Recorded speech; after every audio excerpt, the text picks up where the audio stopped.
Hello, everyone. Welcome to the Weekley Podcast. Today's guest is Erika Rader. She has spent over 15 years walking with families through some of the hardest times in their life. She's built programs connecting nurses to funeral homes to grieving families to provide real support. She now raises a family here in Longview, Texas, and she serves with the Gap as their talent development. Yes. As well, as well as serving on things like the United Way, the Literacy Council, and the local community. So welcome to the show, Erika. Thank you so much, Mike. I'm glad to be here. And thank you, Jeremiah. Yeah, we'll give her a chance to plug some other things she's involved in because it's quite a list. Yeah, if we for sure. Anything, you're welcome to. Yeah, I was like, when I was doing the research, I was like, "Whoa!" Starting to sound like my husband. Very, very well accomplished. Yeah, Thank you. It's amazing. The first thing I was curious about is kind of you've spent a lot of time working with people through really hard times, through end of life care. What did that teach you about living?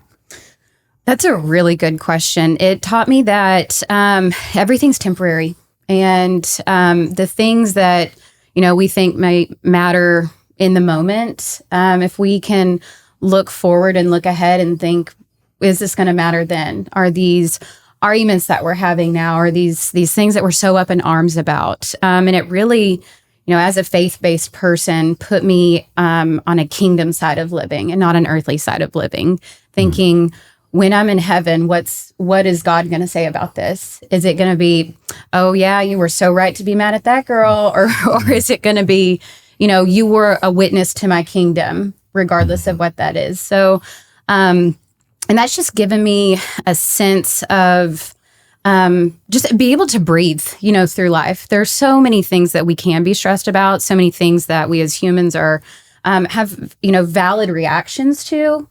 But how can we make it better? How can we focus on what's ahead and not what's behind us? Yeah. It gives you some grace for yourself too, I would say. A lot. And I need it. We do that in business too. Oh man, do I need it? And we're always thinking like, when you put a kingdom mindset to it, it's like, but what about all the areas I fall short? And you're like, yeah, I'm doing the best I can. And so are they. Right? Amen. Yeah. So, and in some ways, it kind of takes the pressure off too, because like this little thing isn't going to matter in the grand scheme of like the eternal, timeline. Absolutely. And I've spent a lot of time reflecting on that too, on things that I thought were so big in the moment. And I thought, I'm so right about this. I'm digging my heels in. And now I look back, since I have this mindset of being kingdom focused, and I'm like, what did that serve? And how much time did I waste? How much energy, how much of myself did I waste? And just like you said, Jeremiah, it really does make you turn inward versus projecting outward. For sure. Which we could all use a lot more of in today's society, for sure. Yeah. So if we rewind a little bit, because I feel like you said, you have such a long story with so many different points along the way. But when you look back on where you started, how did kind of walking through those harder times prepare you for the corporate side of things? That's another great question, Mike. There's on paper, it's interesting. If you look at, say, my resume, community service, hospice, funeral, owning a tech company and patenting technology, and now working for a retail clothing company, global supply chain. It's like, what does that have to do with one another? And I think the golden thread for me is that just helping to leave this world a better place than I found it, and no matter what avenue that's in. And so starting in hospice, how I got my start there was because I was a family who used hospice services, and I didn't understand the levity of exactly what hospice was. I thought it was a death sentence, and I was in charge of caring for my grandfather.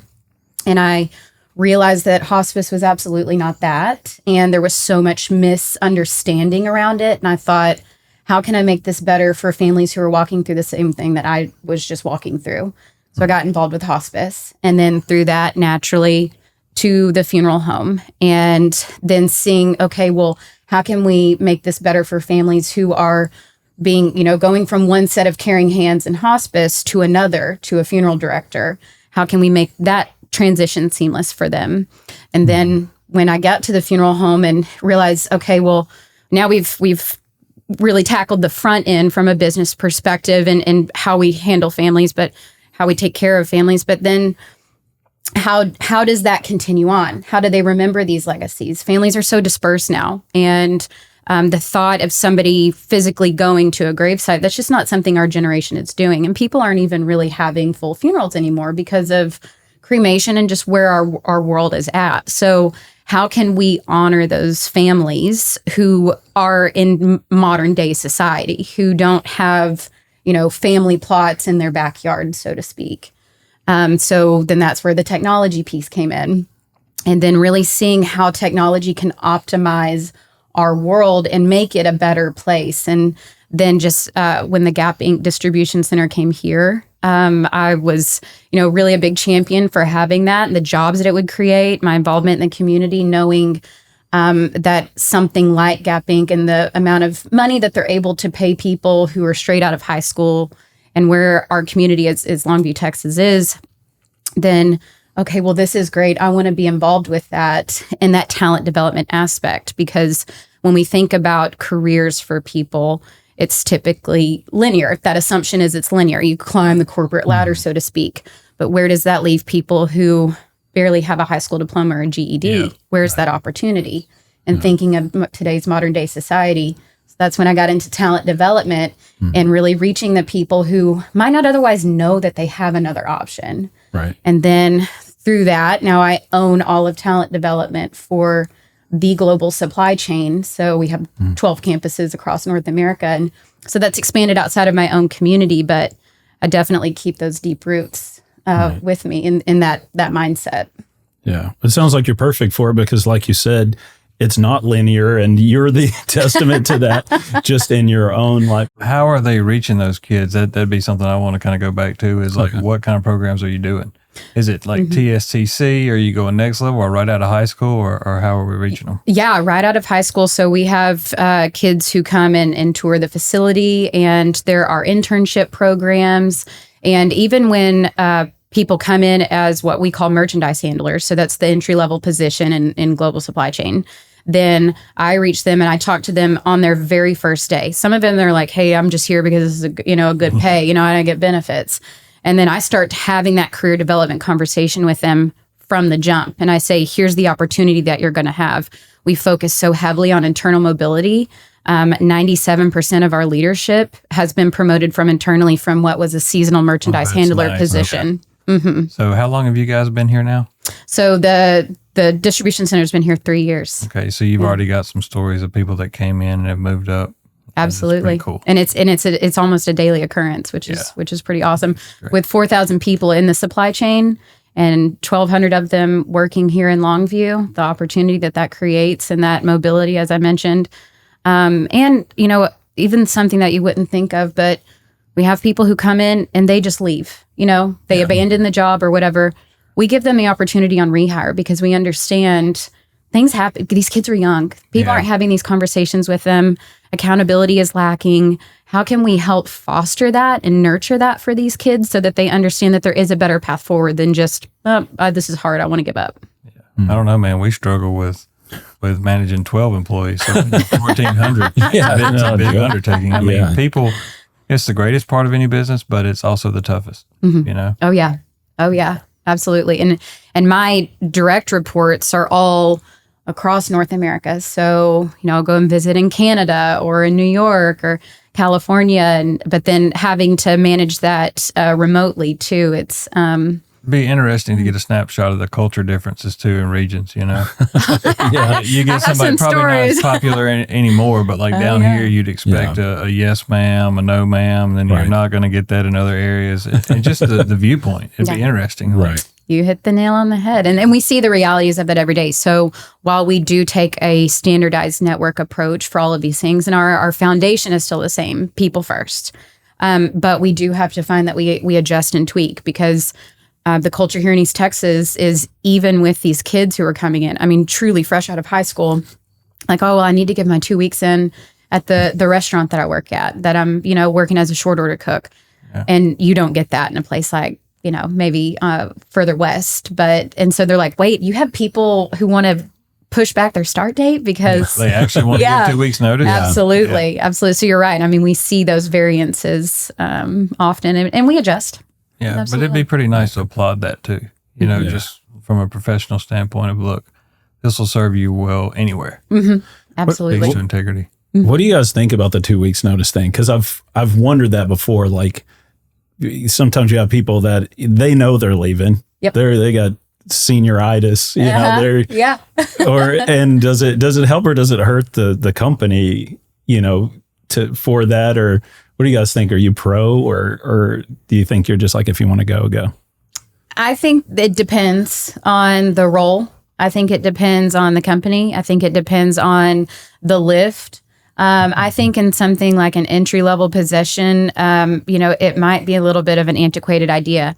I do think that respect in general is definitely lacking, and we need to keep that. So I think if it's from a respect standpoint, but then at the same token, you have some employers who are like, well, you want to leave, then go. So how can you find that balance from that mutual respect? Right. Well, from a small business perspective, like I agree, it's like the respect, right? Right. She's right. It might not matter, but what you will guarantee out of me when I get that is you're going to get paid. Yeah. Right. You're going to guarantee that. For sure. By me, and if you have another job, you know, so you might double up for a week or two. Right. Because you're going to get that just by having the integrity to say, hey, here's my 2 weeks, you know. Jeremiah for president. There we go. That'd be a scary thought. My last job before I went to like full-time self-employed, I put in like a 2 weeks and it ended up being like a 2-month thing because I ended up having to help like it was just a busy time. And then I had to come in and train the person after me. And you know, sometimes you just got to kind of keep showing up. But yeah, I think like you said, the respect aspect of it is absolutely important. But I do kind of get a kick out of seeing some of the meme type things where it is kind of funny. If I rewind back a little bit, how do you, because I've struggled with this just with having family, and I've like had to give the eulogy for like 3 summers in a row of people that passed away. And it's hard. Like I get up there, I cry every time, you know. How do you carry someone else's grief on like a professional level? Oh, wow. Yeah. You have to compartmentalize.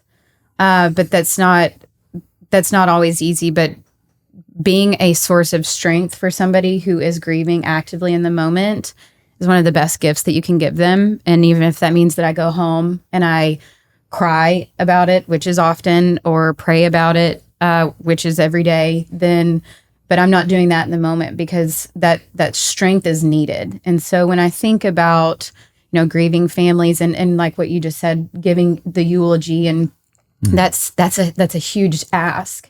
But if you look out in the crowd and you see your funeral director, your funeral professional, and they're weeping with you, I mean, that is a sense of community, but you're looking to them to help keep guidance there.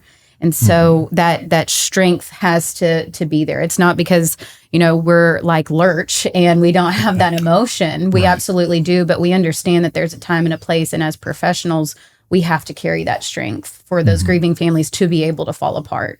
Yeah. I'm just glad I've never been asked to give a eulogy. You're on my file, actually. That'd be very hard. Well, that was pretty easy, though. You got quite a file. That'd be a long one if we covered all the things you've done. Just go ahead and cue the music. Yeah. This is going to be a side quest here. I'm going to talk about, just because you mentioned music for a second. We had a gentleman come in last week and he's like, hopefully he never sees this because I'm guessing his age, but I don't know. He's maybe mid to late 50s. He's Swiss German. He came in. We took him to lunch and we're talking to him just on like the business level. And one of the guys said, well, what kind of American music do you listen to? And I was not expecting what he said. He said, Imagine Dragons. And I was like, I couldn't believe it, you know, but I'm always curious too, when you meet somebody, what type of music they do listen to. So do you have a song, like a hype song that you go to that always puts you in a good mood, or what type of music are you listening to? I have a very eclectic playlist. My Spotify is all over the place. It doesn't know what to think of my algorithm, but my all-time favorite song in the entire world that I listen to every day, I'm not exaggerating, and will absolutely be played at my funeral, is Africa by Toto. Okay. There we go. Yeah. I could dig it. That's universal, man. It spans continents. Yeah. And Weezer did a cover of that too. That's right. They did. They sure did. But we're going Toto. Yeah, we are OG. Original. Yes. But we need to know what else is on the playlist, 'cause that's a great question. Yeah. So if it's eclectic, what else do we have? What genres? You can give us some songs. I've got some Big X the Plug. I've got Ella Fitzgerald is always and Louis Armstrong are always. Okay. You know they both played here at the Rio. Did they really? Have you ever read The Big Inch? Oh yes! Oh my gosh! But I completely skipped over. I hate that I wasn't born then. You sure did. I would have been front row. Willie Nelson. Yeah, Willie Nelson. Oh yeah, Willie. I'm a huge Dolly fan. I think anybody who has ever been in my atmosphere knows I'm Dolly's biggest fan. Right. And she's got a truck stop now. She has got a truck stop. She threw a little shade in that. Did you see in her ribbon cutting? Yeah, she said, poked the I couldn't Buc-ee's. just leave it to the Beavers. Yeah.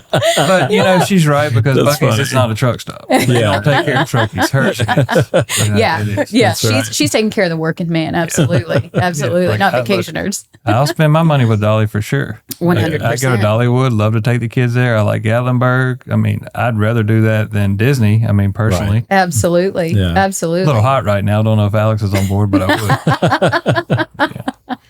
Well, Jeremiah, you had mentioned too, there was, I forget, it was like a song or a band you weren't allowed to listen to. So when you're feeling rebellious as a young man, you'd crank it up and hit the road. Well, you know, I had that pretty rigid Christian upbringing for a little while. Yeah.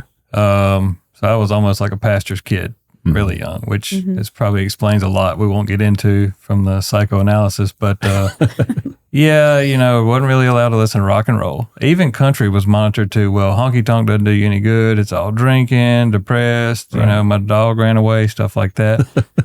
So I kind of had to sneak it. Now my aunt, Connie, who was just foundational for me as a mother figure and just in my life, man, when she'd hit Bon Jovi, oh, it was a big deal, man. You just You get rebel. tingles, man. There we go. Yeah. Yeah, Guns N' Roses. I think my Appetite for Destruction got thrown away twice. Snoop Dogg's album got thrown away twice, which is really frustrating because I worked to pay for those. But yeah, Absolutely. Yeah. Absolutely. That's great. One thing you can tell clearly just from reading through and kind of researching about you is that you have a knack for noticing kind of holes or like gaps in services and organizations. And then you bridge those gaps. But how does one operate like that? How do you know what to look for, and how do you spot these? Is that just a talent you have, or is that something you've kind of honed in along the way? You know, I'm really glad you said that, because that is something that I've actually struggled with from an identity standpoint. I used to think that there's something wrong with me because I'm constantly thinking, like trying to tinker with systems and organizations and people and places and things. And it's not to, you know, from a I know better standpoint, it's how can we make this better for them? And truly, like I talked about that golden thread, leaving the world better than I found it. My brain I operate at 15 steps ahead, and I can't turn that off. And so I used to think there's really something wrong with me. And I need to fix this about myself. I need to tone it down. I need to water myself down and dilute those things, because, you know, it makes people mad when you say, hey, I see an opportunity for a system that we can put in place to just make this, you know, a better outcome. And it wasn't until I started really, really getting so strong in my faith and looking inward, like we were talking about, that I realized there are no accidents. The God doesn't make accidents. And if he gave me this as a reason for glorifying him, I need to look at that piece of it, because who am I to say that God is messed up here? Right. And so how can I use that to bring glory to him? And it was then I started realizing, well, it's actually not a bad quality to have. It makes you a marketplace disciple, you know, or evangelist. Yeah. Because like I'm the same way. I can't look at anything and be like, okay, that's great, let's leave it alone. Absolutely. Very rarely. No complacency It's here. gotta poke it, gotta make it better, gotta point out some way to improve it. And it drives people crazy. Like people don't like change. Yep. Yeah. You get so much of, we've never done it that way. You know, and I always tell them, like, if you want to stay where you've always been, keep doing what you've always done. Love that. Yeah, You know? absolutely. Yeah, that's partly why FST is here. Is you noticed a gap in the market for really like strong service-based industry in here, and you brought that along too. And it's what's made us stand out as a company as well. Yeah, because there's other people that do it, right? So how are you going to do it better?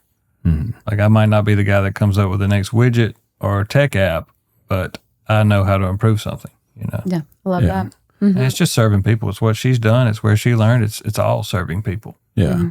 Yep. Well, on the topic of widgets and tech and stuff like that, you had said as a quote one time, you said that technology is changing our world so fast, but the most important thing to do is to take care of people. So where have you seen technology fail in serving people?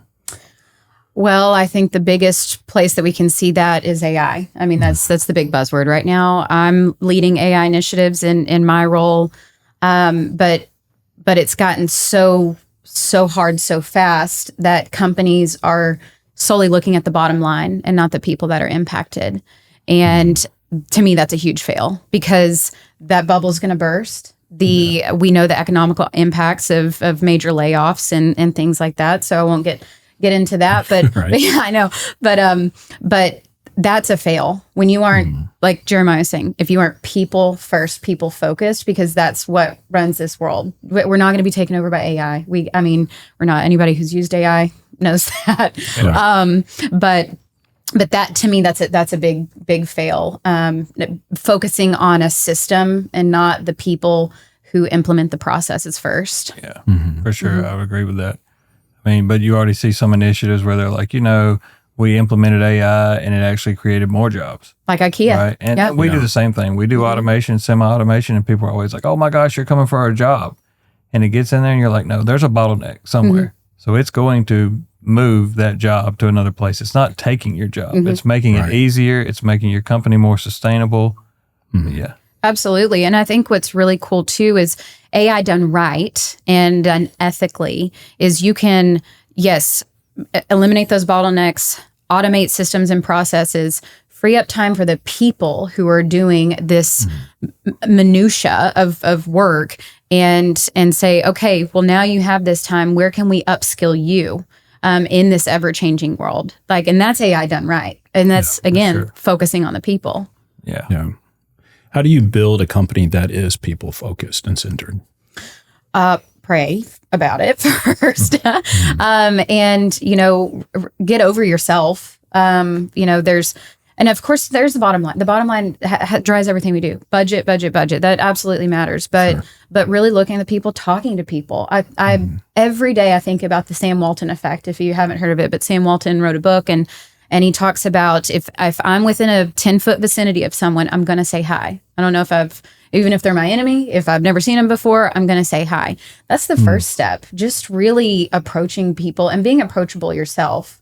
And then that opens doors for conversations and psychological safety and having emotional intelligence as a leader yourself to say, I'm not always right. Yes, I am leading the charge. And sometimes a no is a no and my yes is a yes, those things. But leaving that door open to where people can feel safe and comfortable coming to you. And it really, truly all starts with a smile and a prayer. Yeah, I'd agree. And I've met a lot of really wealthy businessmen who don't give that personal touch. They're not going to have that philosophy. And when you work for them, it doesn't feel very good because you're like, my family's here. My life is built around this position and you don't respect me enough to communicate with me. Yeah, that hurts. And it's not a prideful thing. It's to just care about people, right? They've got it on the line for your company. I even had a guy, I worked here in an executive position, and he told me in kind of a tough time, we had boomed the year before, but the guy told me, if this thing doesn't make it, I'll never change the way I live.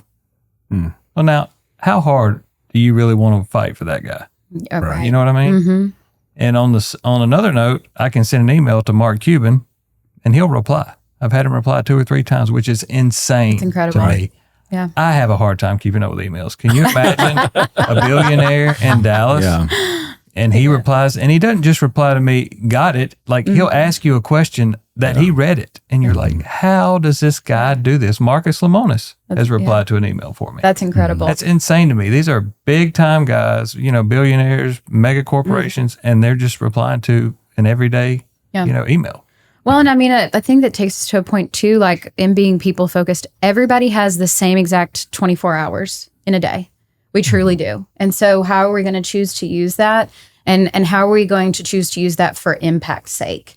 And if we are just so focused on self and like, well, I'm too busy to reply to somebody in Longview, Texas, then where are your foundations at? And then how is that being a force multiplied across every other area of your life? But to just sit down and take the time, I mean, it's a matter of moments to read an email, to respond. And our time is not more important than anybody else's. And Mark Cuban's time isn't more important than anybody else's. We all have the same amount of 24 hours. And it's just, how do we choose to use that? Yeah. Mm-hmm. Yeah. Do you have a morning routine? I do. Yeah. I wake up. I bet she does. Yeah, I do. I wake up very early. Plays 9 to 5. Yeah. And then Africa by Toto. And then Texas by Big X Explode. Got to get my hype music on. Definitely devotional to start the day. I don't drink coffee. A lot of people don't believe that because I'm so hyper, but I don't believe when I'm fasting. I got to have my coffee. Coffee and I do have a love affair. Yeah. No caffeine. So is there a choice? Sorry to interrupt. Is there a choice behind the no coffee, or it just doesn't agree with you, or what? It's I don't need it. I really don't. I mean, I never have. I don't know. Yeah, I don't know if I need to. If there's something medically wrong and I need to get rub it in, would you? Yukon, I need you. Yeah. Who owns Yukon? Do you know the family here? You would know that. I know Brandon Bolding is one of the owners. Okay. Yeah. So Brandon, I need my Yukon. And they've been on here twice unsolicited. Sadie and I have that routine where I get to talk to her in the morning, dropping her off at Trinity, and we get that time. She wants her coffee. So I love great that. for me, and I'm going to get my coffee. This episode brought to you by Yukon Coffee. That's right. Yukon Coffee. Yeah, I'm the same way. So, but you skip it. You skip coffee, and then what? I make my bed, in which, on the point of Mark Cuban says, absolutely, it's the biggest waste of time. But I love making my bed. Yeah, I'm a little too type A there. So and I spend time with my family. I'm at that elder millennial age where I'm getting into bird watching. So I have the Merlin app, and I sit out on my front porch and breathe in the fresh East Texas Piney Woods humid air, and put the Merlin app on. I hear what birds are surrounding me, which is just so silly. My 25-year-old would actually come do a whole podcast on that with you. he bought his first little house, and he is in love with that app. Yeah, it's amazing. Just watching birds and sending me shots, and I'm like, okay. So that's for awesome. Christmas a few years ago, my husband, who's a big time hunter, I bought him a really nice pair of Swarovski binoculars for when he's hunting.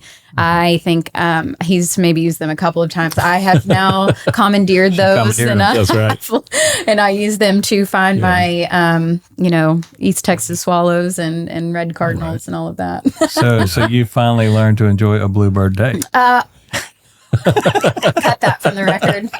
I'm done. We're done. There's a great story there. I got a middle finger for it one time. It's a great story. And he can't cut that out. No, we the look on her face was keep No, I get teased for it all the even Benjamin, oh Mom, there's not a cloud in the sky. Do you know what that means? And I'm like, you're cut from the will. Let's talk about wills for a second. I know that I had the foresight when I was like 24, 25. I did, the whole living will thing because I got kiddos and stuff too. Just as an insight to the listeners, what is some forward planning that people can do? Oh, I love this question. And I love that you have thought ahead like that, because so many people don't. And I don't know if it's because people think I have time, I'll get to it later. Or we have families that think, well, if I do my will, I'm going to die tomorrow. And both of those could not be further from the truth. Yeah. The reality of it is we are all going to die one day. And it is the best service for our family that we can do to ensure that these things are in place, because we don't know when God's going to call us home. We truly don't. Yeah. And if we are wanting to talk about taking care of our families, and we are in a generation, I feel like, where we are so focused on building generational wealth and all of these types of things. Absolutely. Even if you have nothing, make sure that there is a will in place, because that is one less thing your family has to think about. We call this in the end of life industry, the talk of a lifetime. And yes, it is a play on words, like about your lifetime, because we have families that come in, and you serve two types of families, and that is those who have planned ahead and those who have not. Yeah. And the conversations with the families who have planned ahead are more straightforward, and you can get the planning aspect of it done, and then they can move on to grieving and celebrating your life, which is always what every family is going to have to go through that. Or you have the families who haven't planned ahead, and they have to deal with paperwork and all of this unnecessary bureaucracy from the government and all of this stuff before they can even think about, wow, my dad's gone. And it really is, it's hard. It's so hard. I was very fortunate that my grandfather, who I took care of, he didn't have anything in place until he was on his deathbed. And I called in his friend who was a lawyer. I said, hey, Pops, Joe is here. We've got to get this done. Otherwise, I don't know what's going to happen. And it wasn't until that moment. I don't want any family to have to live through that, you know. Right. And I certainly don't want any family have to be in arrangements room when you're talking about needing to file a death certificate. One thing that is required is the mother's maiden name of the decedent. A lot of people don't know that. Well, we just always called her Mama. I don't know what her last name was. Yeah. Just those things that you don't think about because you cannot possibly anticipate it. Right. So the more that you can just get taken care of, it's a temporary pain and uncomfortable thing for a lifetime of comfort for your family. Yes, you are leaving them a major headache without it. I've seen that lived out, and it's brutal. Mm-hmm. And it causes the families to squabble more, to argue more, and it's just ugly. Yeah, absolutely. And it oftentimes, you know, we see families who didn't have things planned ahead, and good families who get along well, but grief does crazy things to people. I mean, it is a physiological effect, and your brain doesn't know how to process all of these things at a time, and so it creates those family rifts that you're talking about, even in families that you're like, my family would never do that. Yeah. You just don't know until you're there. Mm-hmm. Yeah, that kind of emotion makes some strange behavior occur. Absolutely. Which Joe, by chance, helped your grandfather? Joe Young. I knew it. That's Joe why and Roberta Young. I love Joe and Roberta. They are awesome people. Roberta listens to every one of these. We love you, Miss Roberta. I love you, Roberta. Your husband is a saint too. Yeah. She is. They are the most incredible people. Oh, they are fantastic. Yeah. Yes. Mm-hmm. Yeah. Is that the first step somebody should take if they haven't done any prep, or what is tomorrow a listener could go do just to start prepping? Google it. Google, there's something that a lot of funeral homes have. It's called a thoughtful decisions guide. So just Google thoughtful decisions guide, or just Google, what do I need for funeral planning? Even if you don't want to go through the process of talking to a lawyer yet, even just taking that first step, and give yourself grace and understanding that even taking that first step to just Google that simple sentence is a very brave act, because it is a scary thing to think about our own mortality. I'm absolutely not skirting over that, even though I see it all the time. It is a scary thing. And so just going through that, and then you can get a list of what things are needed: bank documents, passwords, those kinds of things. And then if you decide, all right, I have enough where it's important to talk to a lawyer, just call a lawyer, have a discovery call.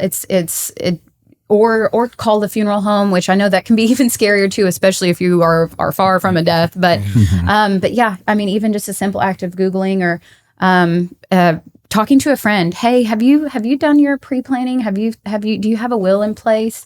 Because oftentimes we just don't talk about that. For some reason, still in this day and age, death is a taboo topic. And for something that happens to literally every person on this earth being such a taboo topic is something I won't ever understand, but that it takes a village really does ring true. And so just reaching out to a friend and asking if they've done it, you might find that, hey, they have, and they've walked through it, and they can help give me some guidance. And so it takes the scariness away from it. Mm-hmm. But just the first step, one foot in front of the other, that's all we can do in anything, but especially here. And I think Mr. Joe is retired now. I don't know if he would still help, but he's a good man. And it's hard to find good people in professional positions to help you with something like that. Absolutely. Yeah. Absolutely. So. Mm-hmm. But I know there's also assumptions, like I always thought in my mind, hey, if I kick the bucket tomorrow, Alex gets everything. Mm-hmm. No, it's not the way it is. Right. And that was eye-opening for me. I'm like, oh no, I've got to give her a plan. I'm creating a headache for her. Yeah. Absolutely. Yeah. Because nothing is just passed on. And you're so right. And that is a natural assumption. And I think it's a completely valid assumption. Oh, my spouse gets it. Yeah. Well, we're not married. That easy. Yeah. We have the paperwork here, but no, yeah, it's absolutely not easy. Not that easy. Wow. Mm-hmm. Yeah. I didn't know that. I assumed that, that like, even after doing all the will and stuff like that. Yep. When you spend so much time dealing with mortality, did that encourage or boost your faith or ground your faith, or what did that do to change the way you saw eternity? It makes me even more excited for heaven. And I know that sounds kind of cliche, but thinking about how we are all going to die. And my faith has always been very strong and very solid. I remember the moment I was saved and the feeling that I had and those kinds of things. I mean, it's one of those stories, but facing death and celebrating life every day, just I think, wow, all of this and the good things in life, and God has so much even better planned for us. And so I think about the loved ones that we have lost. And I think that it's so sad for us here on earth, 100%. But what a beautiful thought that everyone we love is in heaven, fully healed with Jesus, with their loved ones, living in absolute glory land. Yeah. Yeah, I like that. I mean, there are people you certainly look forward to seeing again, I mean, my grandmother would be one, my Aunt Connie, obviously. I mean, there's just people that you want to see again, and to have that hope, I think is very powerful. Absolutely. Yeah. Like I lost my grandfather 12 years ago, and still I think about him every day. Some days I get so choked up, I can't, it hurts. Like some days it physically hurts, and it's like 12 years has passed, Yeah. But that's a common thing. Grief is much like careers. Grief is not linear. Right. And you can go through every phase of grief throughout the process. And I tell people, one thing about grief is that we never get over it. We just learn to live with it. The grief never gets smaller. We just get so much better at dealing with it, but it's always there. And that's one thing that always brings me comfort when I'm like, man, I wish my grandfather were here. I wish Preston's going to play golf on this amazing blue sky, cloudy day. And, my poppy would just love to go whack some golf balls with my husband. My poppy would love to see where Benjamin's at. He's driving right now. I miss so much of what could have been, but I'm always brought back to happiness when I think he wouldn't want to be here anyway. As great as all this is, he's somewhere so much better. Right. Mm-hmm. My grandmother passed away right before her 92nd birthday, which is also really close to Mother's Day. So there's like this 3-day hit that happens, like the anniversary of her passing, her birthday, and Mother's Day, which she was more like a mom than a grandmother to me. Yeah. And I'm always surprised by how I interact with those days during the year, because it's been 7 years now. So it's like some years absolutely crushing. Some years I'm rejuvenated with hope and excitement, and you never know. So like you said, grief is just it surprises you around every corner. It really does. It really, and there's so many misconceptions around grief too. And when we think about our own relationship with grief, the reality of it is that some days, like you said, you are renewed with hope, but then a milestone comes up and you can't get out of bed, and but that's okay. And I think we need to be okay with not being okay sometimes. Okay. Yeah. Mm-hmm. Is that what have you found that you've been able to say to people to encourage them through that? Maybe somebody's going through that right now. What do you encourage people through with grief? Give yourself grace. That, again, the misconceptions surrounding grief and, well, they're gone and it's happened and I need to just move on. No, you don't. That is a life lived, and it's a life worth celebrating no matter how much time has passed. And I think especially about those families who have, sort of unfinished business. Maybe relationships were strained at the time of death, and you think, God, I wish I would have just said one last thing. And that's again where I go back to living heaven's side. It's like, well, one day we will see them. But that doesn't mean it doesn't hurt now. We are human flesh, and we are fallen from grace. And so we're going to feel all of the things. And that's okay. And give yourself grace in that is really the best thing I can say. And if it does get hard, it's okay to reach out. And I understand that again, too, is a taboo thing, like asking for help or reaching out. But people want to help. And sometimes the only thing people know to say is, let me know if you need anything. And, sometimes people just don't know what they need. So I would say on the equal side of it, if you know somebody who has lost a loved one, or you identify that they may be struggling, rather than asking, just let me know what you need, say, hey, I know you might be missing your dad today. Tell me your favorite story about him. It really takes so little effort on our part, but it means the world to somebody who's in that position. That's pretty good. I've really never thought about it like that. I mean, it's always like, what can I do for you? But you also learn sometimes people just need to listen. Mm-hmm. Yeah. Yep. Like I worked for a guy. He lost his wife suddenly, like breast cancer lump. And I mean, they go to the hospital on a Monday. She's gone on Wednesday, right? And I worked for him for like 10 years. And I'm like, what can I do? Well, at the time I was broke, right? Mm-hmm. So I'm like, I got hotel points. I got gas. So I drive back just to sit with him. Mm-hmm. I didn't know the service yet, but it's just, hey, man, like somebody cares. I loved her. She was a great woman. I know this has got to be rough. Just be there. Yeah. Mm-hmm. Like I can't fix it. You're going to break down. I get that, but I can care enough to be there. Right. Absolutely. I love that. Yeah.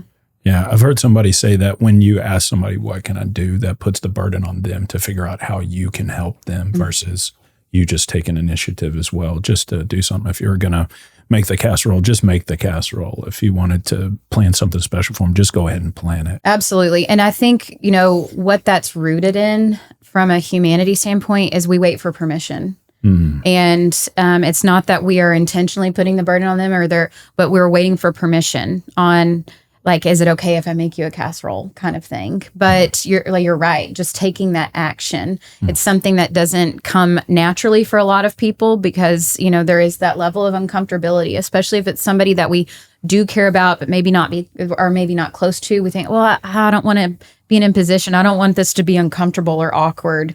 It's going to be. Somebody just died. Let's remember that. It's going to be awkward. It's going to be uncomfortable, but just do the thing. Yeah. Mm-hmm. Well, speaking of giving permission, I want to brighten it up a little bit, or give you permission to kind of brag on yourself. What's something you've done or you've built throughout the course of your journey that you're really proud that you've done? My kids, first and foremost. I knew she would say that. And it was actually going to segue into, before we let her go, I was going to be, I want you to reflect on what you've done. Because I know her kids. They are excellent. They are so polite. They are just excellent kids. They're a joy to be around. They bring just a positive light to everybody around them, both of them. Thank you. Yeah. And I was going to ask her, like, what did you guys do? Like, I know her husband, and he's a great guy. How'd you do it? I love her husband, but I also know, there's a lot of heavy lifting that goes on early that a dad really, he can be there. He can provide, he can comfort, he can love, but he can't take the place of a mom. So what did mom do with these two kids you have? I listened to them, I growing up, I'm a kid of the 90s. And so it was, stop crying or I'll give you something to cry about. I'm going to beat the ADHD at you, which we didn't even know about. Yeah. All of those things. And one thing that was really important to me as we're raising a family is not this authoritarian, sort of regime of parents versus kids, but we're a family. And I think it's part of that thinking 15 steps ahead. One day these kids are going to be grown-ups, and I want them to come home for Christmas, and I want them to bring their grandbabies and drop them off, bring my grandbabies and drop them off on my front porch. And I think that future thinking ahead, and I'm like, this toddler meltdown, is it going to, so I just like get on their level and say, hey, tell me what's going on. And sometimes it's as simple as like, I don't know, but and now my kids are 15 and 11, and in listening to them, I've learned so much more about myself. And so I truly mean it when I say this, but as my husband Preston and I are raising kids, they're equally raising us. Yeah. And I'm thankful for it. I love it because I can look back at the 25-year-old that would like to talk bird watching with you and think about, man, I got it so wrong so early on. Like I was too young. I'm just fighting to survive in the world. And I got this kid and I focused on making him like this perfect little, basically robot. You know, I was a disciplinarian. I was hard on him. I expected, and then finally my dad looks at me one day. He's like, look, he's got to be a kid. Like, what are you doing? And, you know, it hurt because, like, I love my dad. He would discipline, but he wasn't really authoritarian, right? He believed also, and there was some trust, like you could discuss and talk to. And I'm like, man, what am I doing? Am I raising this kid for me or for him? And so it really, like, it's the oddest thing in the world. At about 6th grade, I really started backing off and being like, look, you know, it's not, his job is not to please me. It's to live his life. And actually encouraged, even in some places, there's a time to rebel a little bit, right? Yeah. Yep. A healthy rebellion. Like, we need that. Yeah, absolutely. I mean, if everybody just followed order, then this world would really not be in a good place. How boring. Yeah, how boring. Yeah. Oh, I can tell you, my almost 4-year-old has no place in a world like that. Alex and I have this debate all the time. You know, you do this gentle parenting, that's never going to work. And I'm like, you know, maybe not. However, what I can also tell you is the authoritarian doesn't really work either. Right. I mean, like, I did it. It doesn't help. Like, it may give you a little easier time, but man, those kids aren't the ones that change the world. Yeah. Absolutely. And one of my favorite quotes as a parent, I read as a young parent, was our greatest contribution to the kingdom is not going to be something that we do, but it'll be someone we raise. And that's heavy. That carries a lot of weight. And so when I think about it that way too, that I'm not raising this kid for me or, you know, just to keep him to survive. They are to go forth in the world and be a witness and to make these contributions. And they are not me. Right. Yeah. We hear a lot about, like, we're supposed to steward the blessings or the finances, but rarely we talk about stewarding the relationships that we have in our life that will return kingdom value. Absolutely. Absolutely. Well, and ultimately it's all of them, you know, to a certain degree. It's how we handle our enemies, the hurts. I mean, it's all of it. Absolutely. Oh, yeah. Well, in closing, you've built programs, you've built businesses, you're building talent, built great kids. You've built a great family. What's something you haven't built yet that you know you're supposed to build? Oh, that list is long. That's a heavy question. Yeah, that is a long list. And I'm in this season of life right now where I am so happy. You know, the age that my kids are and my husband and I and where we're headed and thinking forward to the future. But, you know, going back to what Jeremiah was saying, there's no complacency. And so I'm at that point where things are good. And my husband and I were just having a date night the other night. I said, there's something else. There's something brewing. And he's like, your eyes twitching. I know what's coming.